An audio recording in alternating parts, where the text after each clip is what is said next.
नहीं, अभी जो सुप्रीम कोर्ट ने तो कह दिया है कि वक्फ बाय यूजर पे सुप्रीम कोर्ट ने एक बार में स्टे लगाया है और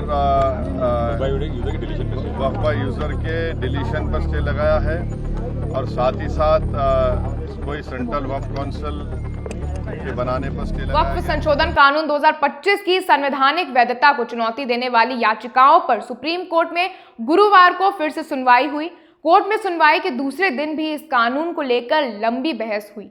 याचिकाकर्ताओं और केंद्र सरकार ने वक्फ कानून को लेकर अपनी अपनी दलीलें रखी। कोर्ट ने हर पक्ष की दलील को सुनने के बाद फिलहाल अभी वक्फ कानून पर रोक लगाने से साफ साफ इनकार कर दिया है और केंद्र को जवाब देने के लिए 1 सप्ताह का समय भी दिया है।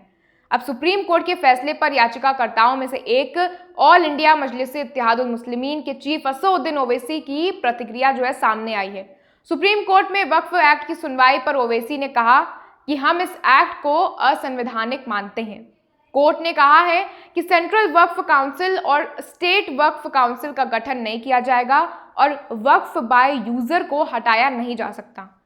जेपीसी की चर्चा के दौरान मैंने सरकार द्वारा प्रस्तावित सभी संशोधनों का विरोध करते हुए एक रिपोर्ट दी थी और बिल पर बहस के दौरान मैंने बिल को असंवैधानिक बताया था। हम इस कानून का मुखालफत करते रहेंगे। ओवैसी ने आगे कहा कि इस एक्ट के खिलाफ हमारी कानूनी लड़ाई जो है वो जारी रहेगी। हम इसका विरोध जारी रखेंगे। पूरे कानून को समझने की जरूरत है। बिल में कई ऐसे कानून हैं जिसका हम मुखालफत कर रहे हैं और आगे करते रहेंगे। हमने इस कानून में शामिल कई चीजें सुप्रीम कोर्ट में चुनौती दी हैं। हम इसे मौलिक अधिकारों का हनन मानते हैं और हमारी लड़ाई इसके विरोध में जारी रहेगी। सुनिए ओवैसी ने क्या कहा। अभी आपने कोर्ट का, सुप्रीम कोर्ट के honourable chief justice of India के साथ जो बेंच का ऑर्डर आपने सुन लिया। हमारे काउंसिल निजाम पाशा ने उस बात काउंसिल है किसी पेटिशनर की तरफ से काउंसिल है, मेरे ही फ्रेम में हुआ है। आइंदा फिर जब पेशी होगी हम लोग कोशिश करेंगे, तो यही बात करेंगे और कुछ आज मूवमेंट क्यों कर रहे हैं?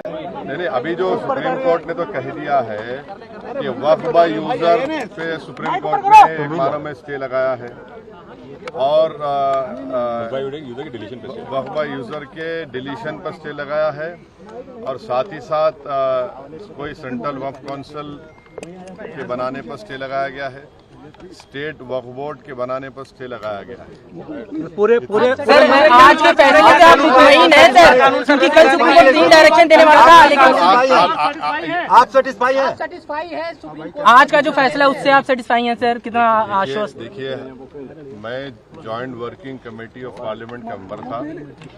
जितने अमेंडमेंट सरकार ने उसमें लाए थे हमने उसकी मुखालिफत की और हमने डाइसेंट रिपोर्ट दिया। पार्लियामेंट में भी मैंने उस पूरे बिल की मुखालिफत की है। तो ये कहना कि मैं दूसरे बिल के प्रोविजंस को मान लूंगा, ये सवाल पैदा नहीं होता। हम पूरे उस बिल को उस एक्ट को अनकॉन्स्टिट्यूशनल मानते हैं और ये आर्टिकल 25, आर्टिकल 26, 14 और 15 और 29 का ग्रेव वायलेशन है। ये हम पहले से ही बोल दिया है और आज फिर आपके सामने रिट्रेट कर रहा हूँ। No. See, let us be very careful. The Honorable Supreme Court, as rightly pointed out by my counsel, Mr. Nizam Pasha, the Supreme Court has said that the Central Waqf Council and the State Waqf Boards will not be constituted. Waqf by user cannot be deleted. Now, there are other provisions also which we as a party have come to the Honorable Supreme Court that calling it unconstitutional. Now, whenever it will be heard, our counsel, Mr. Nizam Pasha, on behalf of me, will be arguing it. As you know very well, that during the deliberations of the Joint Working Committee, I have given a dissent report opposing all the amendments that were proposed by the government. And during the debate in the Parliament on the consideration or passing of that bill, I have opposed each and every amendment. I have called it unconstitutional.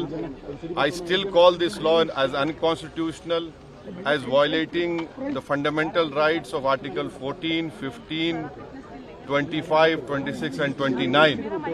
So our legal battle will continue to ensure that this act against